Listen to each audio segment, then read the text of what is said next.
Jumbo Scampi. For limited... All for a price that will make you... How the hell am I supposed to pay?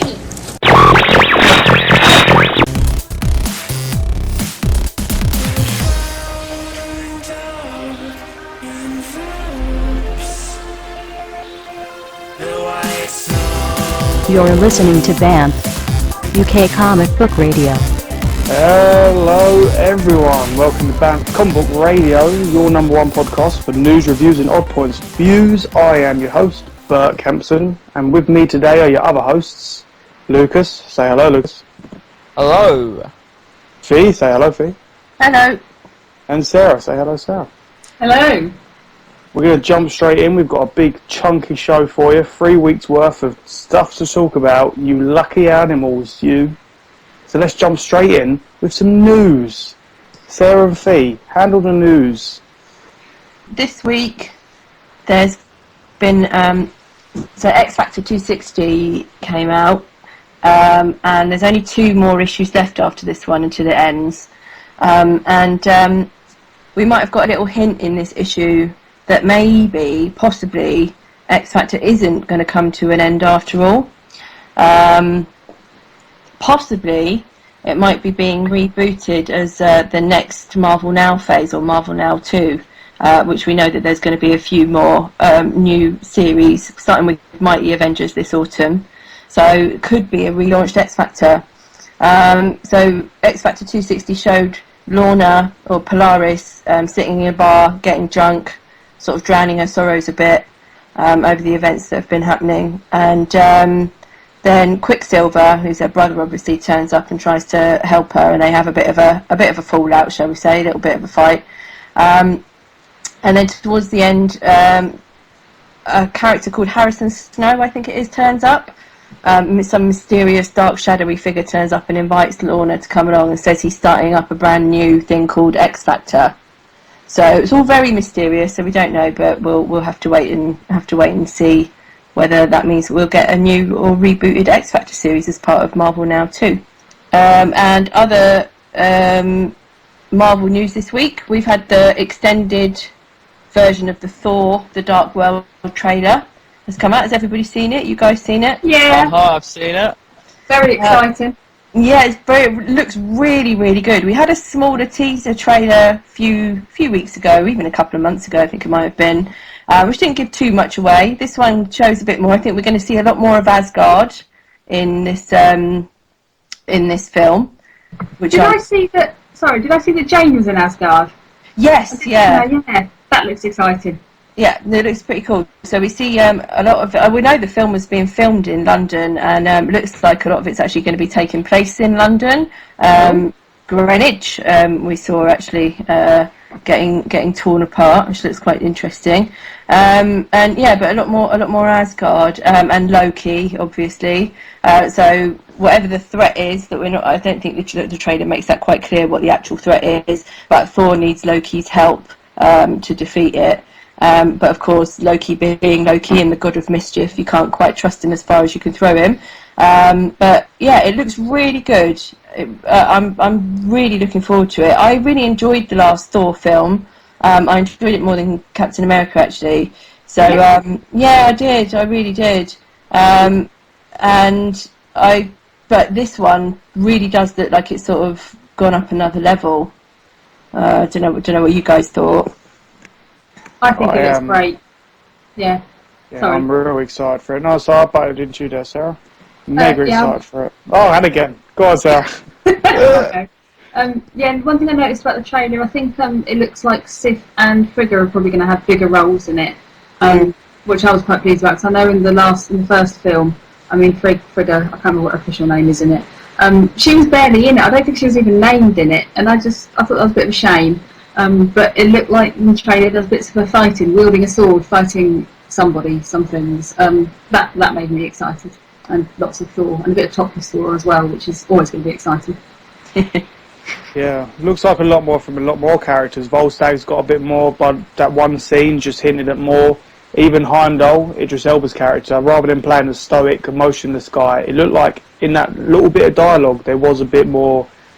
You know, in number one, every speech he had came out plain and like deadpan. But in this, there was just a bit more sort of Idris Elba in there, if you know what I mean. Yes, Really look please, forward more to it. Idris, please. Lots of Idris, please. I Me love and Phil will the be happy with the film. Yeah. I love the hint at Avengers. I like that they're acknowledging that in each of the individual films. But obviously, they're not basing it on the Avengers. And with 4, it makes sense because of the main villain in Avengers was Loki. Yeah. Love that it's based on Walt Simonson's sort of ideas of the Dark Elves. So much good stuff. And, you know, it's going to be amazing. It's in London. It's going to be the best. It's right down the road from me, you know. I remember it. I remember it happening. Like there was a big storm cloud. A god came down the Cape. Proper messed up traffic. A hammer went flying past my house. I was well annoyed. But yeah, all in all, looking forward to it. And I'm hearing some stuff about the some scenes have been shown at the recent D23 Disney's Expo of Captain America, and someone hinted that it showcases a lot of Cap and his team being very stealthy, and I think it was hinted that there is a scene within Brubaker's run where they was like being stealthy and Cap was leading charge and Bucky was like slitting throats. So if it's anything like what was in Brubaker's run, it's going to be so good. Sorry to go off onto another film, but I'm just excited. Okay, so Lucas? Lucas, have you seen it? Yeah, no, I saw the trailer. I was a bit late on it, but told me about it a few days ago, and I was like, oh, cool, new 4-2 trailer. So I looked at it. Looks good. It looks pretty much almost the same as the last trailer, just you got to see more characters and more Loki. So I'm trying to, lately I've been trying to avoid trailers for films so I don't kind of spoil everything, because I can't help but try and predict everything that's going to happen in the film. So, good trailer. Not going to watch any more trailers. Yeah, I think I'm the same with you now. Now I've seen that trailer, I've watched it once or twice, and I just want to leave it there now until I see the film, so I don't want to spoil anything else. Got to give it to whoever is the sort of the marketing behind this, because there is a buzz going, but on very little things. We've had 2 trailers, and how long till the last film? Like 2 years ago. So the new film comes, 2 trailers, and we are literally like 3 months away from it being out. And by the time Man of Steel was 3 months away from launch, we had, about 10 different bloody trailers. You could turn on the telly without seeing something else about it. It's really hard to avoid it. And I don't even watch telly, and I still find it difficult to avoid it. You know, I do like how whoever's doing the Marvel marketing aren't ramming it down our throats of here's something, here's something, here's something, here's something. It's literally like there's buzz, here's a trailer, keep the buzz going, but let's not overdo it. It feels like a teaser as opposed to a here's the plot, which is effective, I reckon. Very effective. Right, what else we got? We've got a couple of DC things which I'll talk about.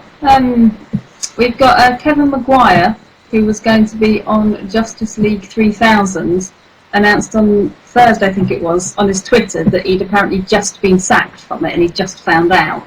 So, predictably, there was a lot of people going, oh my god, no, I can't believe this, blah, blah, but DC's sacking everybody. Why do they keep doing this? And then an article came out on Newsarama a couple of days later saying that it's Howard Porter who's going to be the new Justice League 3000 artist, and it's going to be, the first day is going to be actually going to be December. But it did, interestingly enough, have a quote from Kevin Maguire where he said, it sounds like he was a bit confused about it, but they actually, DC have offered him some other work, so it's not like they've just sacked him and that's it. There's going to be nothing more for him to do, and they've left on bad terms with somebody else they're happy working with, who a lot of people actually really like. I mean, Maguire is pretty popular. So, I mean, I don't know what that means for if either the general public have got the wrong end of the stick about DC handle their staff changes or their creative team changes, or if it's just that this is a turning point. And I don't think we can really know because, we're never going to know what's going to be discussed behind closed doors. It's just all speculation. But I think it's a bit of a shame that Maguire isn't going to be on it. I was considering actually buying that, and now I'll have another think because I'm not quite so keen on Porter. But anyway, we'll see what it looks like. From the perspective of like the people that aren't involved in the behind the curtain stuff, DC really aren't good at. This is the first time they've actually done the fire rehire with people like Andy Diggle and Joshua Fialkov. They never got put onto another project. They all got fired and then they had to go and find their own work somewhere else. I think that is what they usually do, but I wonder if maybe it's just that they're not handling it very well in the media or not. I don't know. It just seems everything's so secretive, and because of the industry that it is, and that the fans are so invested in the creators, we get really up in arms and really upset when our favourite creators are fired. But we're not going to know what's happening behind, whether it was something that they knew about for ages, and maybe it's just someone saying on Twitter, "Oh my God, this is such a shock to me." We don't know if that's true or not. And DC don't send out press releases for what's happened, so that's what I mean. It's just we're not really going to know. But yeah, it can look pretty bad. Okay. What was the other DC thing, Sarah? The other DC thing. This I am slightly rather more annoyed with them about. Their Villains Month that's happening in September is shipping with was going to be with all these lovely 3D lenticular covers. I don't know if you guys have seen them or not. I mean, I think they really. I've always thought they're actually incredibly ugly. But never mind. I put in my order for the books that I wanted because so instead of doing every single issue. In their 52 titles with just focusing on a villain, what they've done, I think they're doing 8 Batman titles, 5 Superman titles, all focusing on villains. That's 3 Wonder Woman ones. For example, there's no Animal Man, the Justice League ones I think have been dropped, and it's all been a bit strange as to what they're doing, and it's really confused a lot of the comic shops as to what they're going to order, because they can't predict what the customers are going to order. So most places got that sorted out. My comic shop asked all the customers to put in exactly what they wanted, and if you didn't tell them in advance, then you wouldn't get it. Just an attempt to make sure they didn't go out of business was actually my comic shop's comments. And given that we're now just 2 weeks away, maybe 2 weeks away from September, DC have just announced that actually they haven't printed enough of these 3D covers. So actually shops are going to get about 50% 3D covers, 50% 2D covers. Yeah, I was having this conversation with on Saturday with my local guy, and he was saying that it's a fuck up. some of these books are on allocation, so if he ordered 7 books or something a little while ago, they're going to give him 7 books, but only 2 or 3 of those will be 3D covers, leaving it up to him who he's got to give them to. Which is shitty business for the comic stores. It really is. And that's even if the comic stores get their 50% allocation of what they normally order. Because some other reports that have come from line have said that some comic store owners have said, well, some of them I've got 80% of what I ordered of my allocation. Other ones have said, well, I've only had 10%. And it's just, I don't know what the hell's going on. I don't know how DC managed to not print the right amount of covers. It just seems to be like a really bad business model. But I tend to think that about DC's work anyway in the last couple of years. But I don't understand how it's happened. And yeah, I went into my shop and said, look, if you get the 2D ones, I'd rather have those, but I don't really want to cause them any more hassle because, they've had there's been quite a head scratching moment for them about this. But it's really bad. It's really, really bad. I don't know what's gone on. I'd love to know, but no one seems to know. I don't even think DC know what's going on. They just come up with an idea and then manage to squeeze it out somehow. Yeah. Without any real planning. I'm hoping that I get all the books that I've ordered, but I don't know. It seems like if you've ordered the books, you will get them, but you may not get. So if you went intended to get all the 3D covers, you might not get all the 3D covers. But by the sounds of it, you will get the books you wanted. They've got enough of the 2D standard versions, but not enough 3D. So there will be some disappointed people. Well, my shop said something about they don't look like they were going to be getting any of their week 1 orders in. And I was like, what? How does that work? So I don't know. God knows. On the bright side, if you are lucky enough to get a 3D cover, it will be worth a lot more than you bought it for. Yeah, but it'll also be incredibly ugly. Yeah, it will be ugly, but then you can get rid of it for a pretty penny. So you won't have to look at it anymore, you can look at the lovely money instead. That's true. So it will be a speculator's market, despite DC saying that they didn't want to be a speculator's market. This is what happens when the DC goes. DC sat down one day and went, guys, do you remember the 90s? We're going to bring it back. As much as I love scratched their heads. The 90s covers in a very tacky way, and this is mostly for the X-Men stuff with the holograms and the foil covers, so we don't need any more of that. No, we really don't. 90s. Yes. No more bad design, please. It's a visual art form. It should be nice looking. As I always say, I'm the only good thing to come out of the 90s. very true. All right, what's the next on new agenda, guys? Hit me with it. Well, I'm just going to touch on this. I don't want to get into it too much because, to be honest with you, I think we could just sort of go on about it too much. But something that's blown up quite a lot over the weekend is this. There was an article written for io9.com, and this is about the comments that Mark Millar has made this week about the use of rape in his comic books as a plot device, and also Todd McFarlane's alleged comments that comics aren't for girls. And this io9.com article has actually lumped these two things in together, and has basically written an article called "Ladies, Comics Aren't For You," and I think the article has confused some people. I think some people have thought that Mark Millar has been going around saying that ladies' comics aren't for you and that kind of thing, and actually he hasn't said that. And we were all trying to find a transcript of what was actually said by Todd McFarlane, Jerry Conway, and Len Wine, yeah. And I don't think any of us managed to find one, did we? So we don't want to comment on it too much because it would be unfair for us to put words into people's mouths. But the gist of it is, Mark Millar gave an interview, I think, that came out earlier this week. Yeah, that was on the newrepublic.com. That's right. I can send. I'll put the link up to it on our Facebook group. So yeah. Listeners. And the full quote he actually gave was about using rape as a plot device in his comics. And the full quote he actually gave was, "The ultimate act that would be the taboo to show how bad some villain is was to have somebody being raped. You know, I don't really think it matters. It's the same as like a decapitation. It's just a horrible act to show that somebody's a bad guy." So I think that Mark Millar has used some very ill-advised words there. He has not phrased that very well at all. I can understand why lots of people have been very offended by that comment. But what people have taken from it really is they haven't actually sort of looked at what he was really trying to say, and they've actually just seized upon the part where he said, I don't think it really matters. Well, you know, it does matter actually. And to say that it doesn't is it's naive. A naive, a stupid thing to say, really. I think it's a bit lazy because I don't think he's really thinking about the issues. That's why he said what he said. But having said that, it's not that I want him or anyone else to spend whenever they talk about something like that, to really sit down and think of a whole academic thesis about what they should be saying.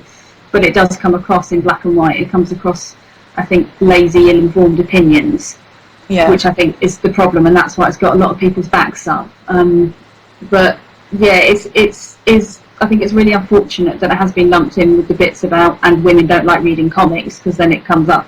It looks like it's really like Mark Millar says he doesn't care if women get raped and they hate comics anyway, so who gives a fuck about them? And that isn't at all what he said. It's not. It isn't what he said. Yeah, and I think although that article from IO9 makes some very valid points, I do agree with you, Sarah. I think the way that it's sort of been lumped together is actually maybe a little unfair.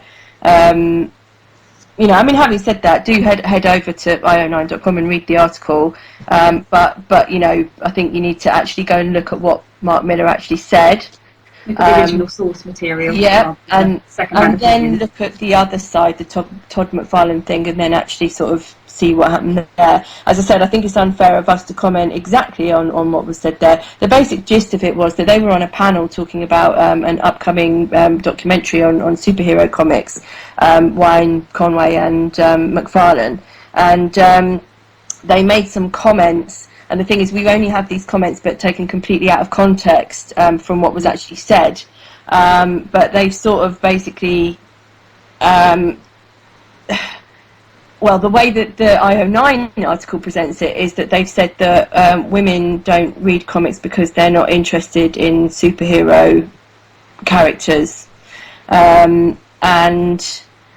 you know, basically of saying that they aren't for women, they never have been for women, so, you know, why should they be for women? And McFarlane apparently said, I've got 2 daughters, and if I wanted to do something that I thought was emboldened to a female, I probably wouldn't choose superhero comic books to get that message across, mainly because it's too testosterone driven. Sorry. No, and again, it's just which is a stupid thing to say. Well, I don't think it is so much, because I think there's so many different things you could mean by that. It just you need to extrapolate. You might say, well, other comics that maybe I prefer her to read other stuff. Maybe like, I'm just going to say Princess again because I say that every week. And maybe he thinks that there is a problem in superhero comics, that they are too testosterone, they are all about the men, and they don't present women in a positive light. But he didn't get a chance to say that, or if he did, that's not what's been reported on. So Possibly. There's so much other stuff behind there. I don't know these creators. It could be anything, and it's just, as you said, it's just out of context, and it's hard to comment on. To me, it sounds like, for both these things, it sounds like maybe what you're both right about what McFarlane is saying. Maybe the genre itself just isn't as appealing as other genres to girls, if you know what I mean. Because I mean, personally, I know untold girls that I've put comics in front of, and they have always sort of steered towards something else that is that's not superhero like sort of based. I've got a cousin that loves Fables, and I've tried to get her to read all kinds of other stuff, but something like Fables would interest her more than something like Spider-Man or whatever.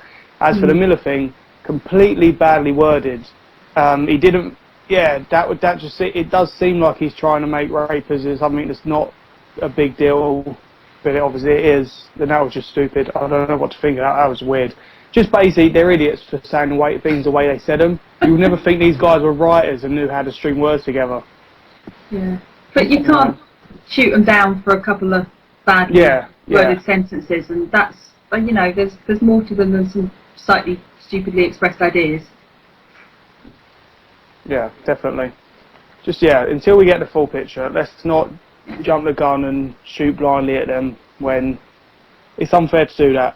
Until they come out and say, oh yeah, no, what I said is what I meant, and what it sounds like is what I meant, then do it. But until then, just sort of wait and see. Okay, is that all the news, or is there more? Nope, I think that's it. I think that's it. It's been a nice quiet week. That's Lucas's theme tune for the news. End of news music. End of news. It's not quite as hard hitting as BBC 24 Hour. You know, something like that, or CNN. I tried to go for a more subtle tone. Yeah, rather than like action news on the streets, like that. Yeah. Alright. So let's go into what we've been reading, guys. We've got 3 weeks, I'm about to say years, 3 weeks worth of stuff. Okay, it feels like 3 years. It's 3 weeks worth of stuff. If I may I start? Yeah. I've got loads to go on, but for the start, I'm just going to talk about one thing. Lately, I've been doing like catch-ups, so I've been holding things on, read them all in one. And one of the things is Matt Fraction's FF. I'm not reading Fantastic Four, but it feels like I should be, because the story at the moment, some issues apparently do link into some issues of Fantastic Four. But despite that, this is a really fun, well-told story that gets overlooked. I think it's got the Hulk syndrome. You know how the Mark Waid's Hulk is sort of outshone by Mark Waid's Daredevil. FF is kind of outshone by Hawkeye. And it is so much fun. It's got a sense of the old school Stan Lee, Jack Kirby era. It's even got appearances from Matt Fraction, Tom Brevoort and Mike Allred, like the old Stan Lee, Jack Kirby, can't get my words out, cameos did. And it's got the over-the-top villains, but it's also got this dysfunctional family storyline going through, exploring like the kids of the Future Foundation, the adults with Scott Lang and his grief, you know, Jennifer Walters, She-Hulk, and love life, and all this weird, wacky stuff going on, while real life scenarios are going on at the same time, and it's just so much fun. Beautiful art by Allred. I think it's really good Allred as well, like the ecstatic stuff from the past. Proper on form, and I genuinely don't know why I don't know if people are like, people just don't praise it enough. It's just got everything you need. It's got wackiness, but it's got seriousness. It's got a bit where Hipster's beard gets set on fire. And in the latest issue, Matt Fraction and the team got shrunk down to microscopic size, and then were chased and stalked by a giant tiger. Yeah, it was mental. It was weird. This issue, it was absolutely mental. It's self-referential. It was postmodern, and it was meta. Thank you for getting these words out better than me. I'm stumbling on my words today. It was just it was just crazy, but it was brilliant as well. Yeah. I read so many comments from people after they'd read the issue, just going, "Wow, like what was that? I'm not sure what it was, but it was brilliant." All the wildest weird, like in this particular issue, wildest weird stories going on. There's another story run alongside it where the Future Foundation kids, or at least a small handful of them, are talking to Black Bolt's brother Maximus, and there's like this weird like word game going on where there's like 21 questions but with a sinister undertone, and it's really creepy and really weird. And then at the end, spoilers. At the end, he's like released from this prison, and it's so while that's going on, Matt Fraction's talking about it actually like that kind of scenario happening, and I can't say it, I don't know what I'm saying. Basically, Matt Fraction's talking about the story as the story is going on. Yeah, if that makes sense. Very clever, really, really clever pieces of writing. And I do think it's getting overlooked by Hawkeye and some other books, and I really think that it's worth reading just for the sheer weirdness of it and the lovely moments. The latest issue was, let me find it, 12, I think. Because I was getting FF, and then I ended up dropping it because it wasn't quite good enough, although it was really good fun. But maybe I'll try that, pick that one up. It's that much fun. Let me check. I've got, for all the big stuff and the meta, there are the beautiful moments, like, I think we mentioned it previously in one of the older shows. There's a moment where Scott Lane wakes up and he's talking to a picture on his phone of his daughter. And it's like a really sort of heartbroken moment of, this is a man who's broken, and Reed Richards thought he could fix him by throwing him in looking after kids after him losing his own. Really, really... Great idea, Reed. but the heart was in the right place, if you know what I mean, because he's obviously a father. And I think Fraction writes Scott Lang beautifully. I really do. He's got that real sense of, like you said, like a broken man. He's a father who's lost his daughter. And there have just been some really small, lovely moments throughout the series so far that have really got that across. Yeah, definitely. And you can tell that doing this has helped Scott. It is helping him. Oh, okay. You're not sort of there reading it thinking, oh God, this is the worst thing that they could have got Scott to do. I think you really are thinking, do you know what? This is helping him. It is a healing process, and it is working. That's the sense I'm getting from it, anyway. Yeah, it was FF issue 10 was the latest one. Okay. But yeah, it's really, really good. Please pick it up, Maisie. Please pick it up and let us know what you think about it. Alright, guys. I'm not going to hog it. I'll come back around to me. But what about you guys? What have you been reading? Sarah, do you want to go? Yeah, I'll go. So a couple of weeks ago, I was talking about X-Men stuff, all the stuff I've been given. I finished all the X-Men stuff, and then I moved on to Legion of Superheroes, because that's another great thing to start reading when you don't know a lot about it. You are mental. In my defence, I just thought, I've got these here, I need to read things, I need to get rid of them. Let's read the one I'm probably not going to really like. I've tried getting into the Legion before.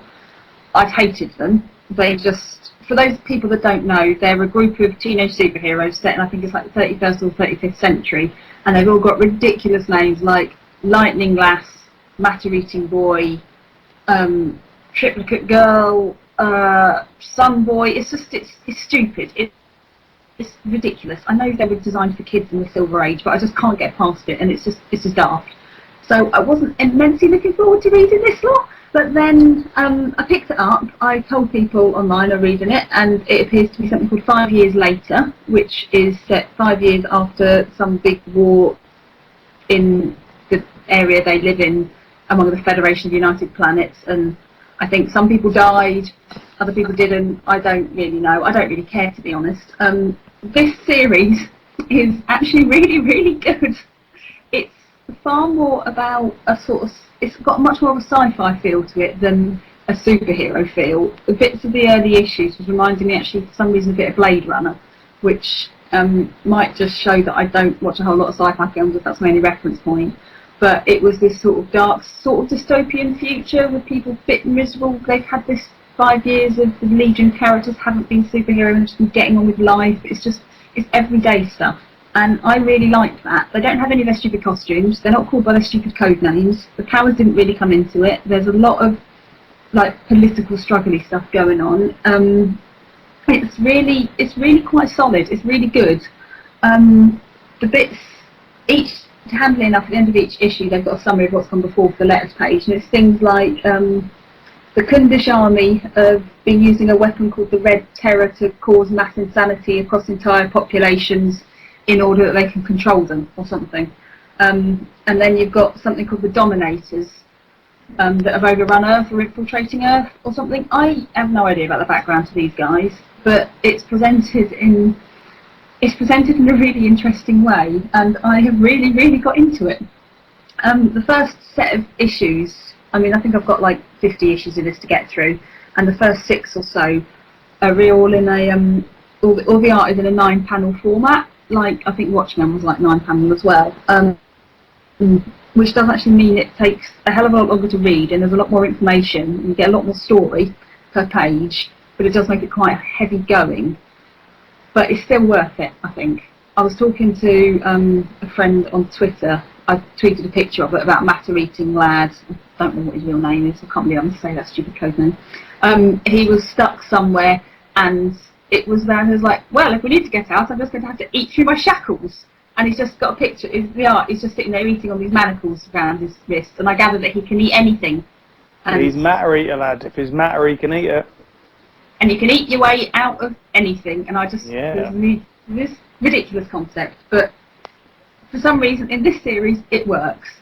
My friend Cat from Fabric, she asked, is this a good place to start for superhero comics? And I'm like, well, I'm not entirely sure. Some of the writing's really interesting, but it's a bit heavy. It's quite dense going. It's not really a superhero comic so much as it is about this huge political landscape in the 31st century.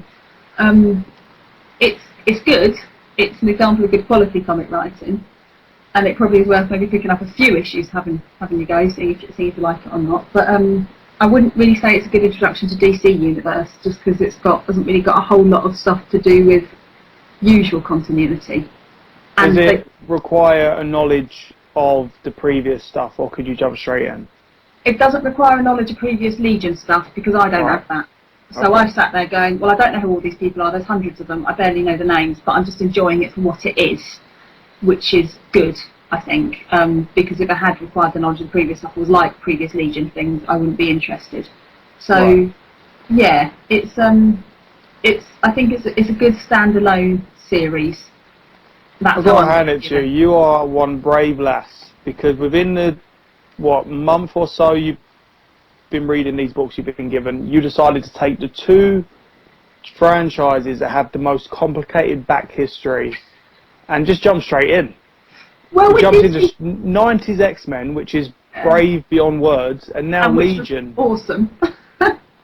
See, and you're liking them as well. If it was me, I would have probably just gone, please, just stop and just put them down and walked away. I like diving into huge long runs. If you just give me a couple of issues from something, I'm not going to get that interested in it. But if you give me 60, 100 issues or something and say, read this, I will do my best to read through it and go, right, okay, I like this. I like the big, long, convoluted, epic stories. I like the one-shots as well, but I like it where it feels like the writer's got a game plan. I felt like that about James Robinson's Starman, and this is what the Legion feels like. It's like it's got this huge, long plan, and it's not just that somebody's been brought in, they do 6, 10, 15 issues, and they're just doing it for the job. It feels like they really know where they're going with it. Good. Okay. Yeah. I like it. Good. Anyway, that's me. Other stuff isn't anywhere near as exciting as that, so. Who's next? Lucas? It would be me indeed. So, trying to remember what I've read over the past 3 weeks. I can remind you if you want. You've read Batman, I am probably Batman, going to need Superman, Avengers, Guardians. The Right. Avengers... We'll go with Avengers AI. So Yeah, oh Avengers yes, AI I'm issue joining you 2. on this one, mate. Right, how good was that? Right? Oh man, it was just. I keep saying it was heartbreaking. The bit It with the was heartbreaking. Sentinel. Well, I'll give a quick rundown. Give the rundown. After the events of Age of Ultron, Hank Pym is drafted into putting together a team to stop this AI that has kind of come out of the virus that he used to kill Ultron, which people went back in time and told him to do. So it's all time travel and stuff. But basically, there's this virus going around taking control of like US military systems, things like UAV drones and things like that, and using them to attack like the government. So Hank Pym's been tasked with putting together this team, which consists of a Doombot, Victor Mancha, who is Ultron's son, the Vision. Vision. Yeah. Who is Ultron's son. Yeah, who's also brother, son, brother thing. Yeah, son, brother to Victor. Oh, okay, there we go. And this new lady, whose name has escaped me. Yep. Monica Chang. No, Monica Chang, yes, the new Shield agent. Alexis. Alexis, that's the one. There we go. Yeah. And yeah, so their whole plan is to stop these kind of attacks and find out what's behind it. So yeah, it's cool. Doombot is awesome. Just to clarify, this villain is going by the name Demetrios, and it is the virus that Hank Pym used to stop Ultron has gained sentence, and basically Hank Pym just can't catch a break. Yeah. But this one actually is better than Ultron. Yeah, this virus, its whole thing, it seems to have activated every kind of bit of AI is saying that, you know, it's all a machine, it's all a sentient thing. And so it's punishing humanity for taking liberties. I don't know. It's basically just toying with, rather than doing the Ultron thing of I'm just going to exterminate you all, it's like I'm just going to toy with you. It's taken over. A little while ago there was an Iron Man story where his suit became sentient and tried to attack him and whatnot. So it's now using that as its body, and it's done a thing in this series, this issue, where it cleared out 1 in 10 bank accounts or something like that, and then gave 1 in 1,000. No, cleared out 1 in 1,000, and then gave 1 in 10 the money that those people lost, and their home addresses. So anyone that lost their money can now find the people that have got their money, and tear each other to pieces and whatnot. And it's all bonkers, but underneath, like, while that's happening, this game plan, he activates a giant sentinel who's attacking Washington DC. Yeah, it's like a secret prototype mutant killing sentinel. It's living in under the ocean, all like, I'm a submarine, and all this. And then it treks out, just tries to destroy Washington DC. Vision shows up, gives it its own mind, and then in a heartbreaking thing, it stops attacking Washington. This is all spoilers, by the way. I'm getting into it. And it starts questioning why is it doing this? Why is it hurting humans? It protects humans, and then the humans attack it. Yeah, it's a really sad moment. Yeah, because it's the Washington Monument starts falling because of it, and then it starts holding the Washington Monument up. It gets attacked, and it's like, why are they attacking me? Yes, I was created to protect humans. And Vision just rests down in front of it and goes, basically apologises to it for giving it its own mind before it gets taken away. And it just sort of showed you that robots have hearts too, man. You know, stroke your iPhone. Give it a pat on the back. I'm going to stroke it right now, but... I said your iPhone. I said your iPhone, man. God's sake, man, Lucas. Anyway, sorry, really, it's an emotional moment, but it was really beautiful. Beautiful art. I'm ignoring this. I'm going to play devil's advocate a little bit. I read it as well, and I enjoyed it. Don't get me wrong, it's good. But I can't help but thinking, have I not seen this story 100 times before? Oh yeah, you've seen it before. Ultron. And then I was sort of like going, you know, where it's like, right, you know, I have sentience, the end of humanity. It's like I've seen this so many times before, and I was reminded of Ultron, and also of I don't know if anybody read Remender's Secret Avengers arc about the Adaptoids and Father. Did any of you guys read that? I didn't actually. I didn't. And like the same kind of thing happened there with that. You know, where you have androids and technology gaining sentience and just, you know, wiping out humanity and that kind of thing. It's not exactly the same, but it's the same idea. Well, yeah, I can get what you mean by the same idea. I think everything with a rogue AI ends in human destruction, like Yeah. to call on Doctor Who and all that with the bloody Cybermen. That's a Also classic Terminator. thing. And the Terminator, it is a classic thing that, you know, Yeah. robots take over. But for this book in particular, I think I'm looking at the moments like where the Sentinel gets its own like mind, and the things that Demetrius is doing. Funny enough, I was saying to Lucas earlier in the week, it's not a straight up, like I said just now, it's not a straight up I'm going to kill you. It's a I'm going to show you what I can do. Yeah, I mean, to me, if I'm going to carry on with it, it's going to have to start showing me how it's different from how Demetrius is different from Ultron. Well, his name know is Demetrius. Well, yeah, apart from being called Need Demetrius. more than Sorry, that.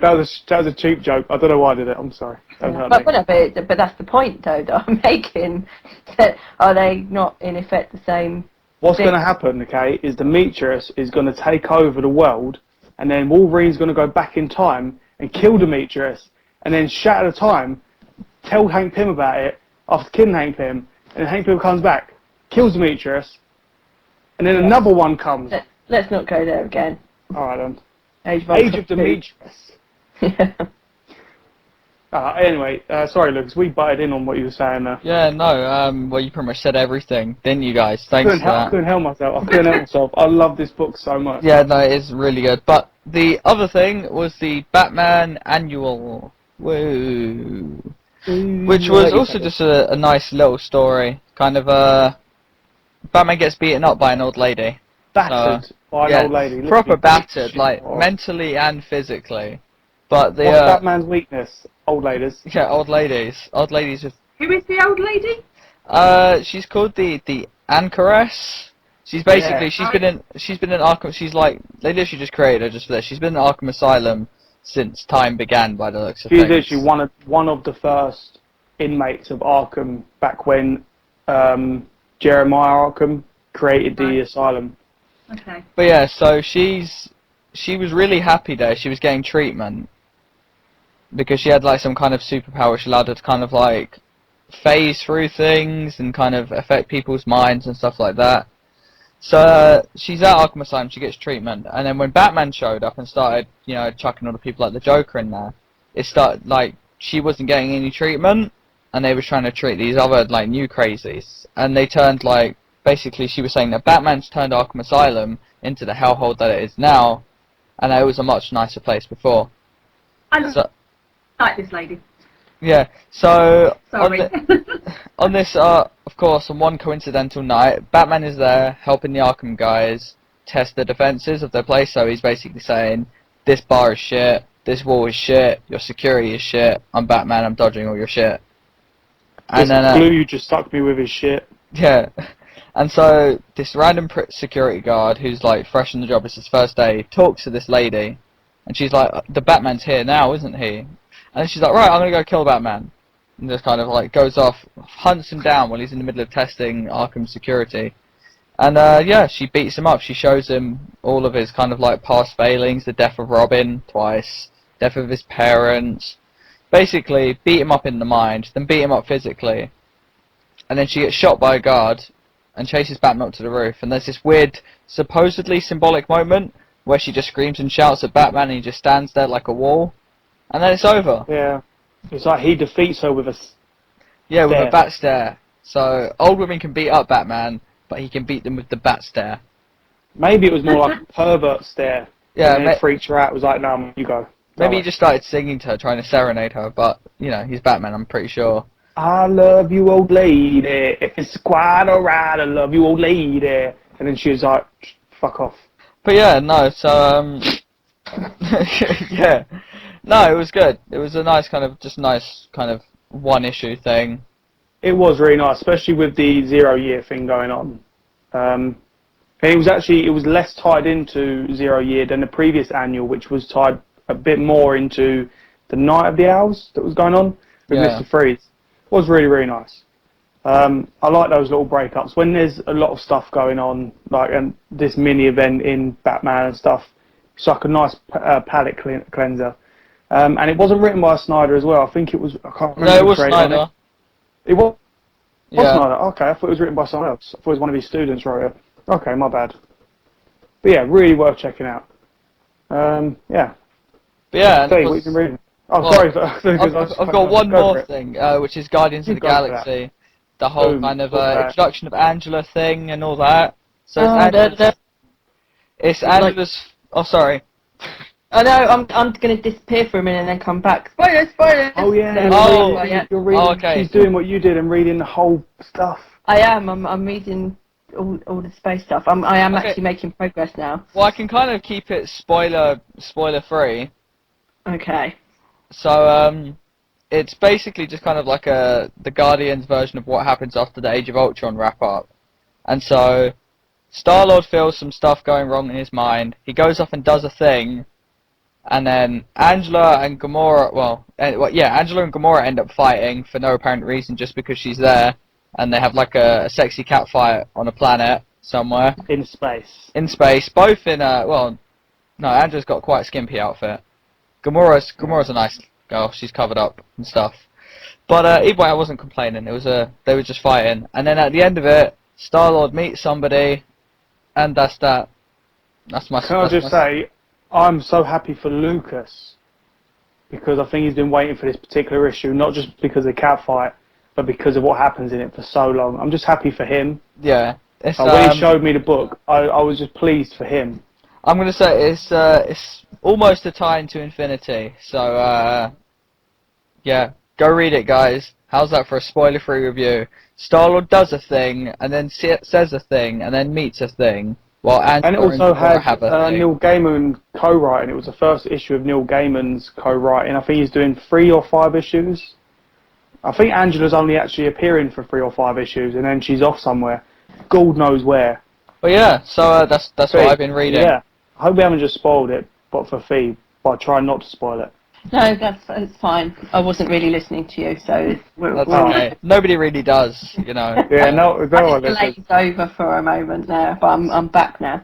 That's fine. Well, anyway, Fee, it's your turn, so take it away.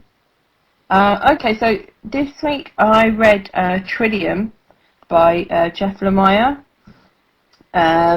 which I just picked up because I heard loads of people saying how good it was. So, and it's a limited series. I think it's going to be 8 issues altogether. And I'm all for any limited series at the moment, rather than adding any more continuing series onto my plate at the moment, because I've got enough of those going on. And it sounded really interesting, so I thought I'd pick it up. So the premise basically is it's set in the future, and the human race has basically been wiped out by a virus. And we've been sort of like pushed away from Earth and into the outer reaches of space and stuff. And we've discovered the ability to maybe find a vaccine or a cure for this virus via a flower, which is where I think that's the Trillium name is the name of the flower that may provide this vaccine. And they found it on this sort of like little planet. But the problem is it's inside a compound which is sort of ruled by natives, and they can't really get to it, so they're sort of like entering into negotiations with the natives of the planet, and then this is a comic. I know we always say, like, I don't want to give like, sometimes we'll give spoilers and sometimes we don't. I really don't want to give a spoiler for this one, actually, and there is a point to that, because there is something that happens in this that is a really good hook, a really good twist, and I think it is one of those things that happens that would sort of spoil your reading of it if you knew about it in advance. So I don't want to go into exactly what happens, but the comic is also the issue is kind of divided into 2 halves, if you like. And the first half is dealing with this, with the story of the flower and the virus and the negotiations with the people on the planet. And the second half of the story is something else completely. And then this second half of the story meets up with the first half of the story. I know that all sounds a little bit vague, but it was a really, really good story. I'm definitely going to pick up the next one because of the hook at the end. But for those of you who've picked up a paper copy, you would have realised that it's actually sort of like a a flip story, for want of a better phrase. So you could actually read it either way. So you could start with the space story that I just talked about, or you could start with the other story, and both halves of the same story meet in the middle. So if you pick up a paper version, you can either read it from one side, or you can flip it over and read the other story, and you'll reach the same conclusion in the middle of the book if you like. So it was really clever idea, but a good example of sort of how reading it digitally, you're not going to get the same effects as you would with a paper copy. My only negative about it really is the art. Jeff Lemire's basically, this is his kind of show. He's written it and he's drawn it, and I think it's pretty much his baby. Apart from, I think there's somebody else has done the colours, I think. And he has a very, very distinctive style, which I think you either like or don't like. I think it is quite Marmite. I'm not that keen on it, I'll be honest. It's not particularly my cup of tea, but the story was that good that I can, I can live with it. It's not enough to put me off reading it any further. Is anyone familiar with Jeff Lemire's style at all? I know he's done quite a lot of stuff for DC. Yeah, he's done. And Essex County was his first thing, and he done Underwater Welder. Yeah. It's a very unique style he's got. It's not like, it is genuinely like his own thing. It's like, I couldn't say it's like anyone. If you know what I mean? Yeah, it is difficult to compare him to anybody else. I can't think of anybody who stands out that I would necessarily compare him to.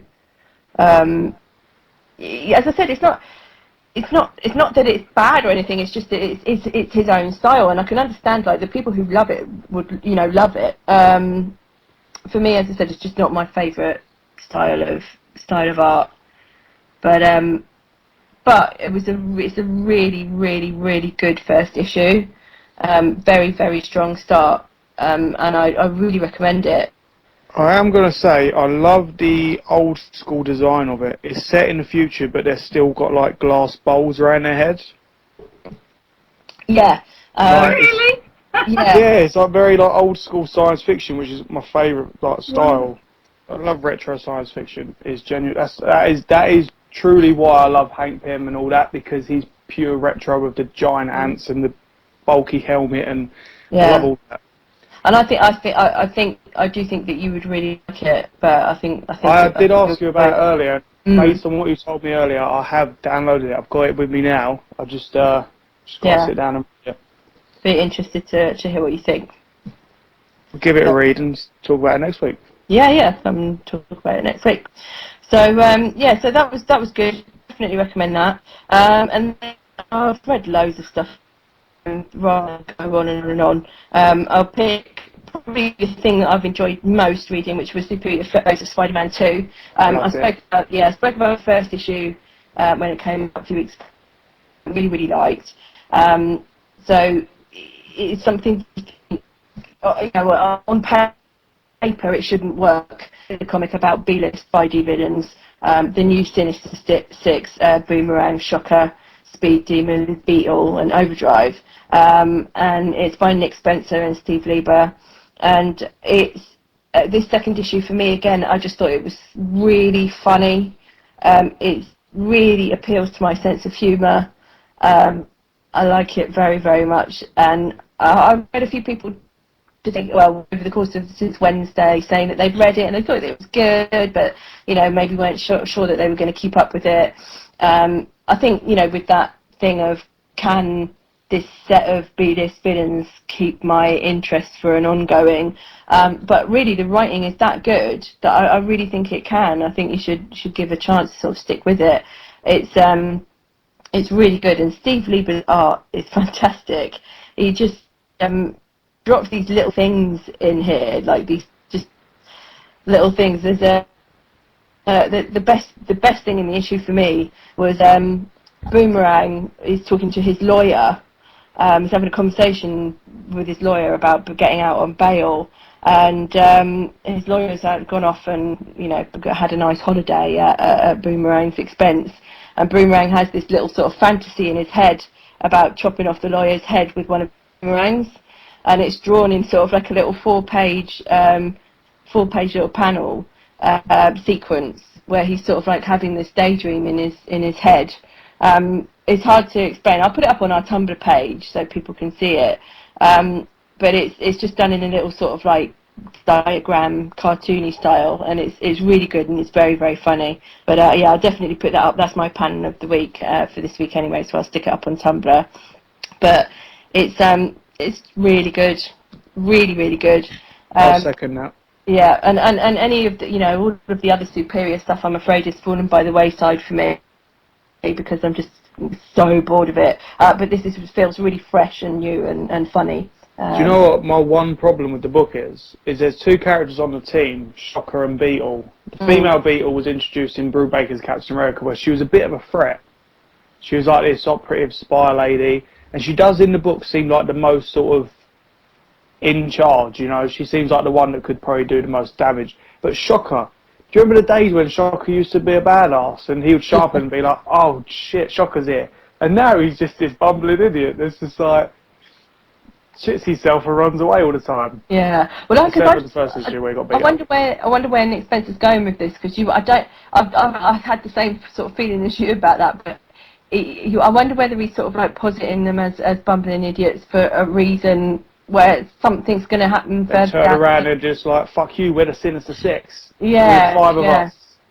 Where, I don't know, maybe they managed to put it together to do certain things or whatever, but we'll just have to wait and see. But I think it's really funny and really well done. And Speed Demon remains my favourite character in the whole book. Yeah, it's really good. He's just always got the best lines. Yeah, but it's got. Somebody said to me today that it feels like it's almost got that Hawkeye feel to it. It has. It's just street level what they're doing when they're not doing what they do. Yeah. If you know what I mean. It's just what they do on their day off, or even then when they're just on their downtime. And for supervillains, it just happens to be meetings and more meetings. Yeah, but yeah, it's pretty good. So. Yeah. Alright, I'll just swing back to me and talk about a book that is ending soon. It's Journey into Mystery.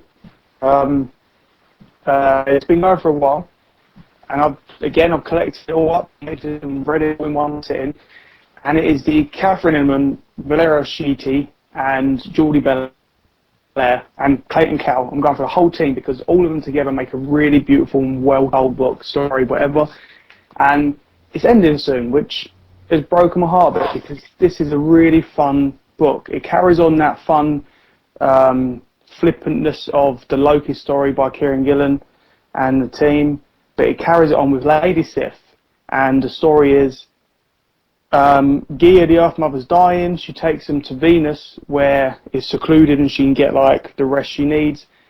Beta Ray Bill shows up, and basically just calamity ensues with them two sort of being awkward with each other because they're ex-boyfriend and girlfriend, and the awkwardness that comes with it.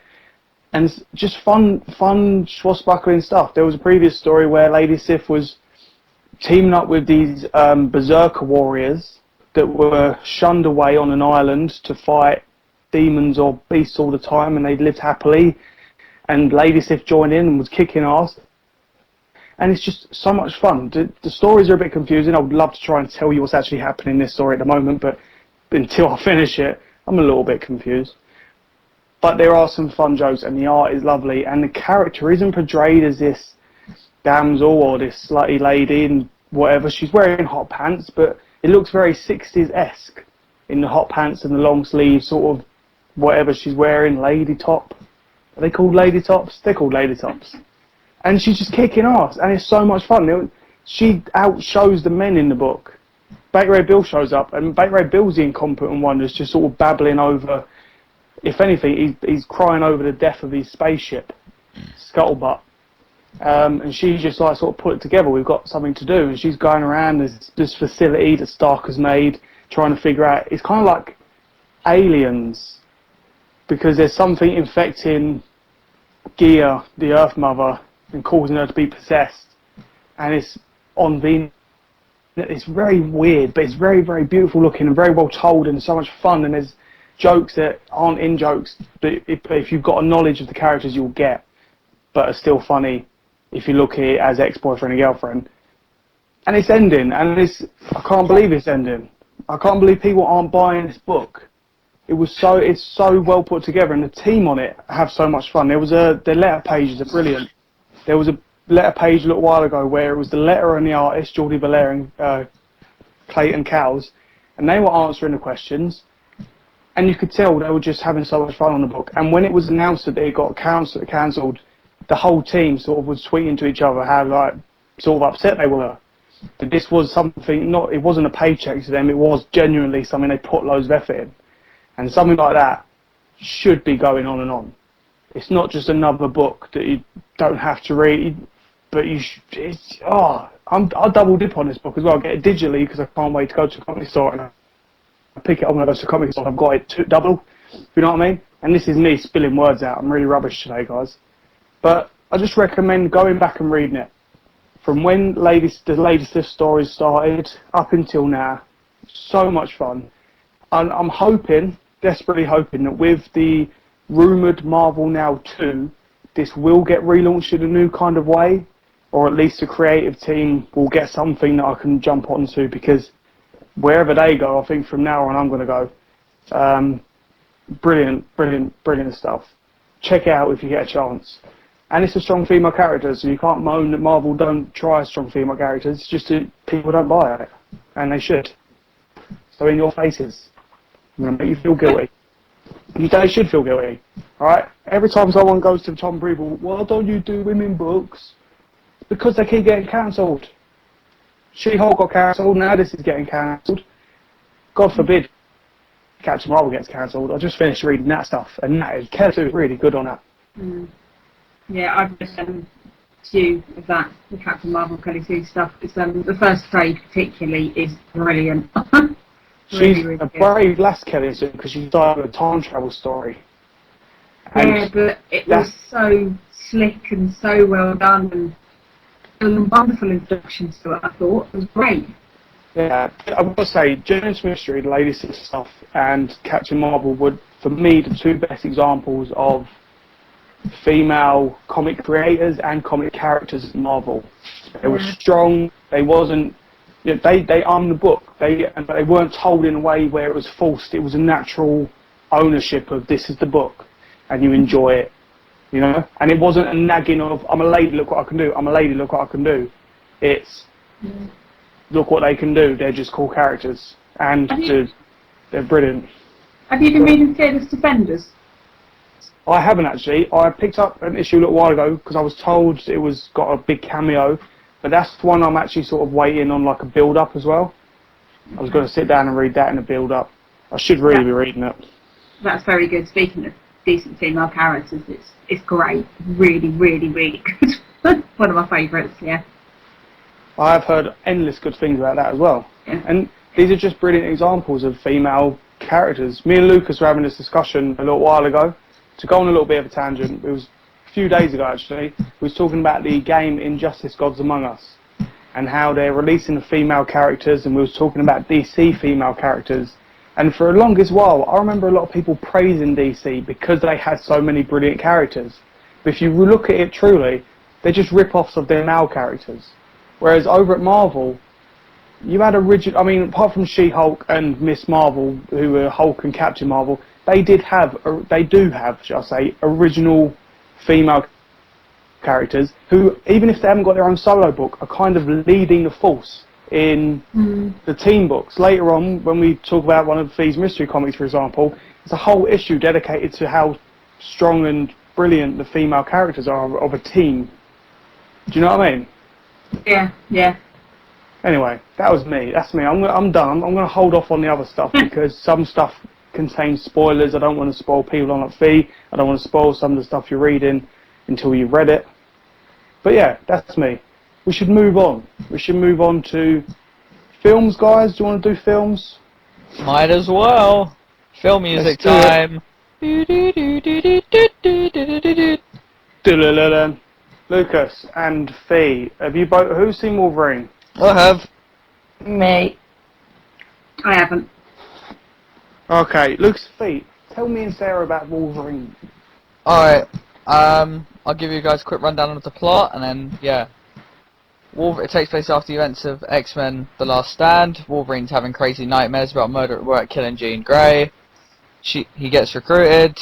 Well, not recruited, taken to some place in Japan so he can meet this guy that he met a few years ago. And this guy says, I can take away your healing factor if you give it to me. Wolverine says no, then finds out he's lost his healing factor, and then all kinds of wild shenanigans ensue. As they do. As they do. What do you both think? I thought that it was okay until it fell foul of that thing that seems to be happening all the time in Hollywood films at the moment, which is the third and final act. It fell over and almost wiped out all the good work that had sort of gone before it. Having said that, it's nowhere near as bad as some people are making it out to be. It's a vast improvement on Wolverine Origins. Hugh Jackman is fantastic as always. It's just that there's some strange decisions made with the villains. A couple of odd, I mean, Viper and Silver Samurai I'm talking about here, both of which are not, they're not dealt with very well, shall we say. But, you know, apart from it all going a bit stupid at the end, I actually did quite enjoy it. Thought it was okay.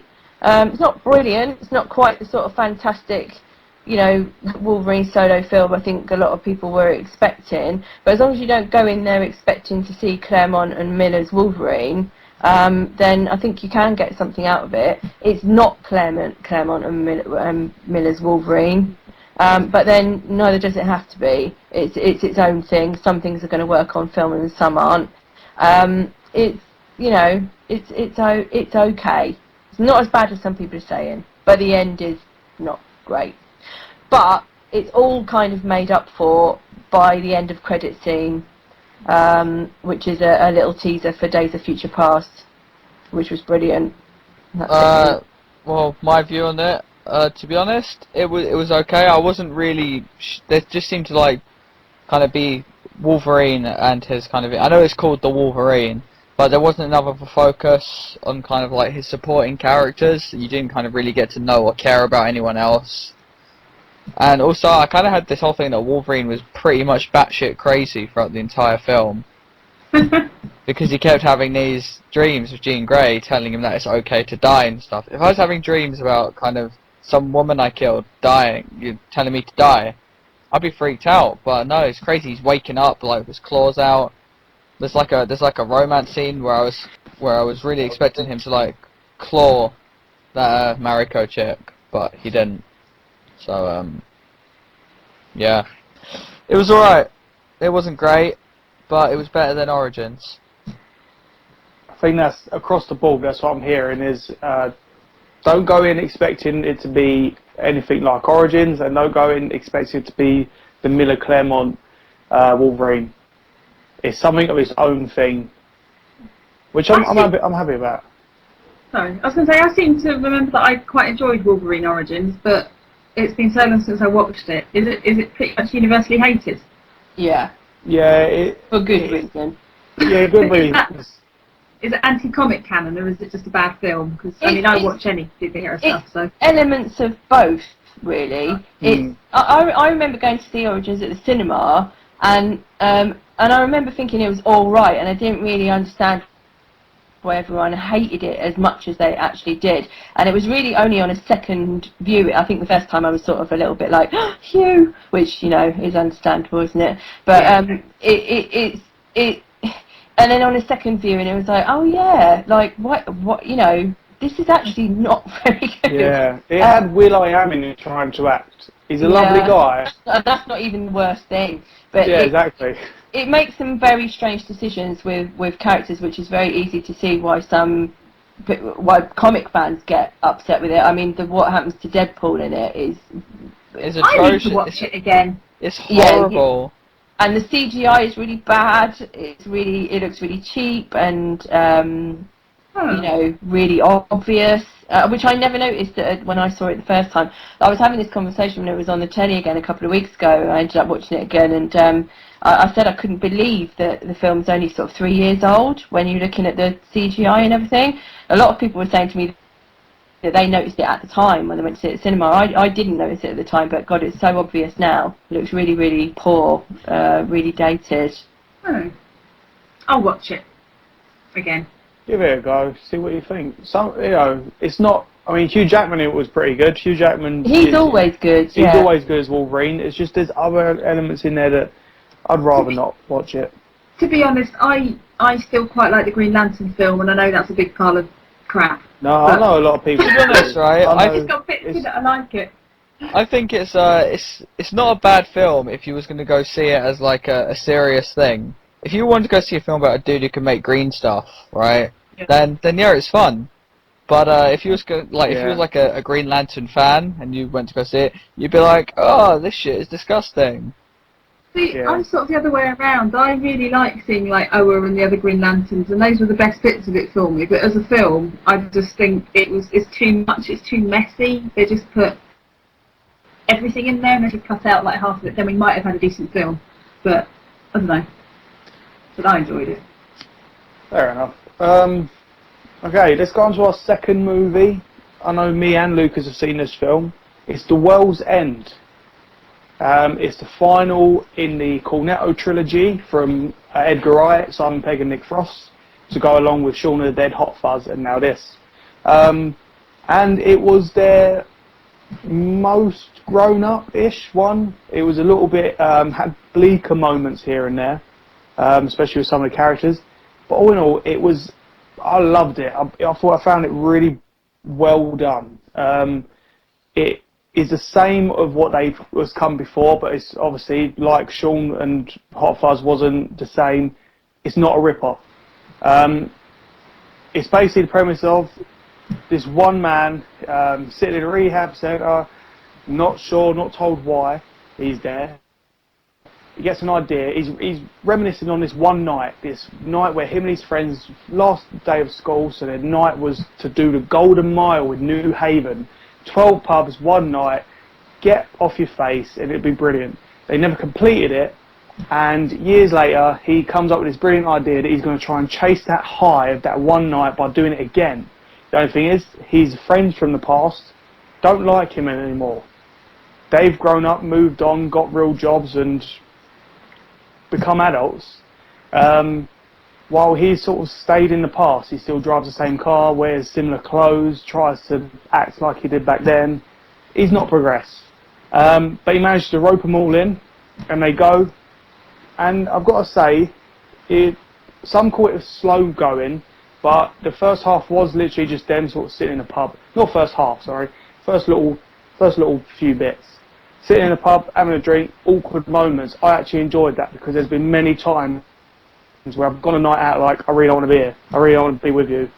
I don't want to be here. I don't care if you're my brother. I don't want to be here. And then you end up having a good night. But yeah, so then stuff starts happening. One awkward encounter in the bathroom, had many of those. And then shit happens. Shit hits the fan. And it's revealed that aliens are about. And I don't want to spoil it because I really want people to go see it. But it's brilliant, and it's weird and out there and action-packed, but underneath it, it's really brilliant characters. Like the main character, Simon Pegg's character, and Nick Frost's character, there's a sort of a darkness to them. And when it's revealed why Simon Pegg was in the rehab, even with the world ending around him and mayhem and chaos and all this, and they're in the centre of it, there's this moment of, shit, this is what's happened, and it's really sort of just a bit heartbreaking. It's like, oh man, shit, all this, and I don't want to spoil it, I don't want to tell you what it is, because it is a really nice reveal, really well done. But I thought it was lovely, and I'm a bit sad that this is the last in the trilogy, and I hope that there'll still be people films with that- them in it coming out that'll have I similar, hope but so. not the same humour. I hope so. I hope that they still do more to get together, these three people, because they've done really good stuff. And can I just say, I have done this review 3 times now. So if I'm babbling my way through some of this stuff, is because I've done it 3 times. Yeah, But anyway, it's a fun film.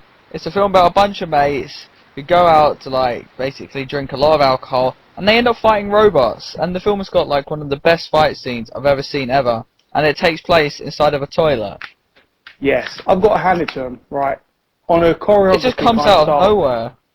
It does come out of nowhere, but the fight scenes are real, okay? When you see action films with fight scenes, they're like over-the-top karate. It's like, why is he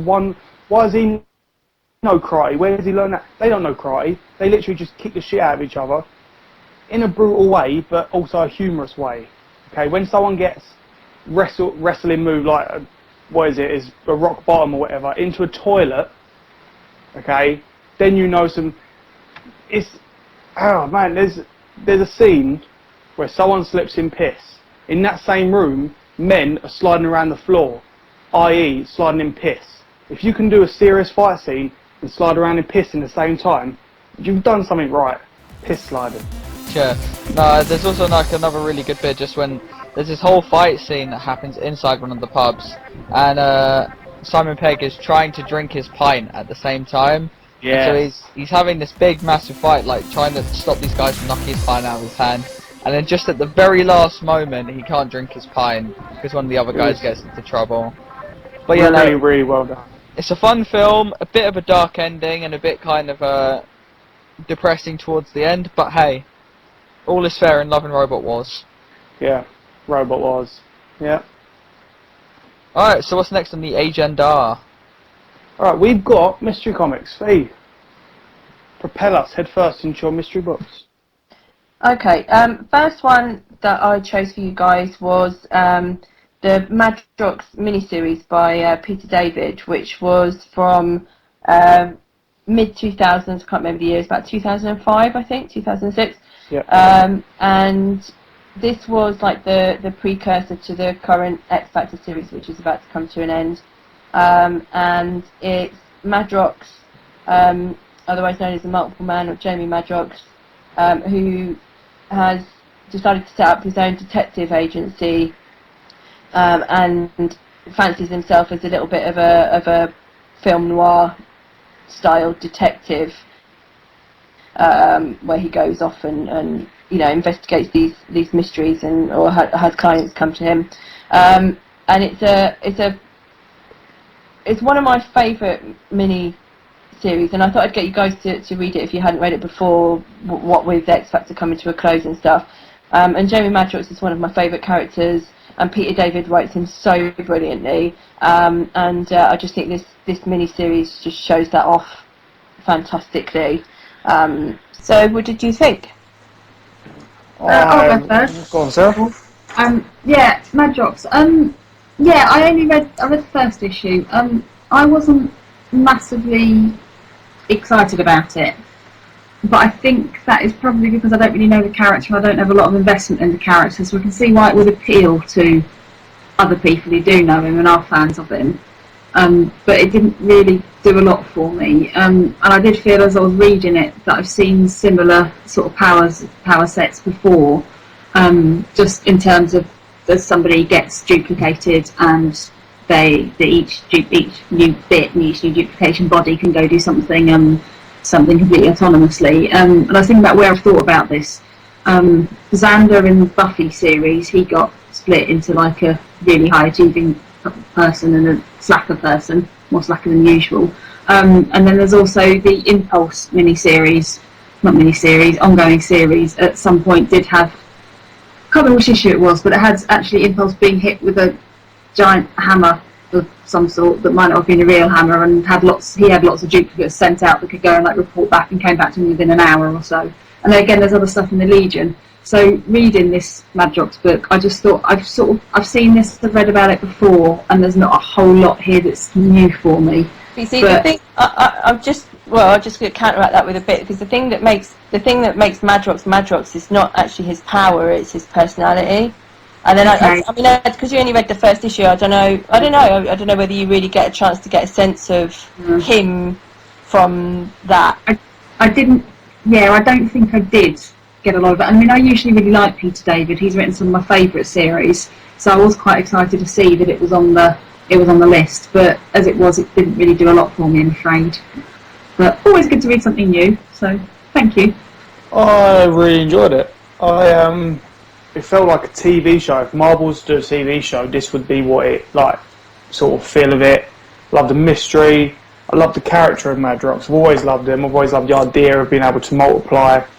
And I love what they do with his powers, in the sense that each multiple Madrox has its own personality.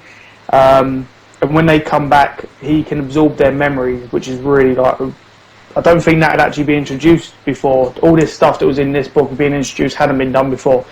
And I loved that it wasn't like he would make one that was like grumpy and one that was sleepy. It would be whatever he's thinking when he multiplies. So if he's doubting himself, the multiple dupe would have like a doubt and like a sort of like what's the point mentality and want to give up. But no matter what, he kept going and he kept pushing through it. And the character of Madrox, he was shown like this series does sum him up in this sort of, no matter what's thrown at him, he will keep going. And also I love the side story with it, with Wolfsbane, Strong Guy, and was there a third one? It was a dupe. It was the other dupe of Madrox, the one that had been left behind in New York to sort of run things. It was a really funny scenario of them doing their first sort of official case and botching it up in a brilliant way. But I loved it. I really did love it. As a person who's always loved the character, I love the development of him in that. How many issues were there? About 5? In the 5 issues, they've really developed him into what has been the status quo of Madrox so far. Since, and I'm kind of sad as well. Also, this was the first book where we saw X Factor itself, X Factor investigation, should I say. I'm kind of sad to see that after all these years, it is wrapping up. Although it is rumoured that it's going to be coming back in this original form of a government team. But either way, I'm sidetracking that. Really, really enjoyed it. Wish there was more. There kind of is more of this in the new Marvel stuff, of this more personality-driven, personality level sort of things, rather than here's a story. But I don't want this to leave what is now. I don't want X Factor to leave and not touch upon any of this again. I love the idea of it. And again, I'm bumbling my words. I don't know what's going on. But yeah, loved it. Definitely read it. That's great. So the next one I had was Amazing Spider-Man Extra Issue 2. This is like they did sort of 3 of these, which were extra Amazing Spider-Man issues, sort of like in addition to the annuals and the usual series issues. Like, we weren't getting enough at the time with like Amazing being out 3 times a week. So this is the second one of those that they did, and there's 2 stories in this issue, and it was the second story that I wanted you guys to read, which is called Birthday Boy. And that is by Zeb Wells, and the art is by Paulo Rivera. And I wanted you guys to read this one because this is one of my favourite Spider-Man and Wolverine stories. Well, probably my favourite Spider-Man Wolverine story.